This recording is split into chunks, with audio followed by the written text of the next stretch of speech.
How'd you Yes. guys actually meet? I mean, because it didn't start out with you guys just saying, okay, we're going to start singing a cappella. You guys went to school. You're from the east side of Indianapolis, represent the east Yes, sir. side. You guys actually meet. How did this come about? Well, really, to be honest, as Al Wayne was saying, you know, he was doing the live band scene and stuff like that, and he's actually best friends with my older brother. Oh, So he's been knowing me since I'm like baby, running around in diapers and stuff right. like that. So we've always had that connection and that bond together as big brother and little brother, and it was crazy because each year, as I got older, he would inbox me or he would message me out the blue, be like, "Man, you 18 yet? Like when you gonna be legal, you know, to Yeah. come to the clubs and stuff." And I finally got to that age, man, and they had a show up at OB's, and you know, I asked him could I come and you know just support and possibly sing a song or two, and he allowed me to sing, and you know that's how we kind of got together. And then Diesel, you know, I've been knowing Diesel since high school. Warren Central, shout out Dubsy. Yeah. All right, Shout out Warren. but yeah, I've been knowing him since high school, man, and we were in R&B groups together and doing different things. And we kind of had our different, you know, situations going on in our life, and then we finally reconnected when he came to a show at OB's. How ironic is that? OB's, Lord. But came to OB's and we locked, and then we found out that they was uncle and nephew. I want to elaborate. So that's family for real. Tell me about that. It was just basically, you know, my auntie, you know, these are, you know, I'm married to his aunt. instantly Okay. Yeah. Okay. few years back. She's a cougar.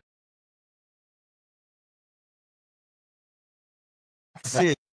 So when you guys are at Warren, you're doing your different things. So let's get real. In high school, you got so many other things going on. Yes, sir. You probably play basketball. You guys play football. When did the bug of music started to come into evolve for you guys? Well, it's always been me going to church and doing, you know, quartet while I was like in a young age. Right. And then I started, you know, listening to R&B more and more and more. And then me and Cjayy actually started an R&B group.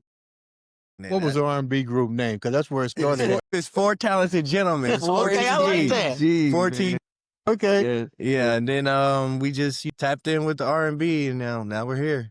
When you guys were going to school, because I'm not going to tell my age, I went to school with some cats that were getting into the music industry and so forth. But what was the hardest part for you guys, and when did you guys actually say to yourself, I'm going to turn this into a career? Because this is what happened. I know you guys have been watching Power and 50 Cent and all that. And I saw an episode with Raising Canaan where they asked Jukebox, what do you want to be? And she got hesitant for a minute. And she says, I want to be a singer. And the counselor said to her, that's a hobby. So then she looked and she sees White Castles and McDonald's. Naturally, you guys know the rest of the story.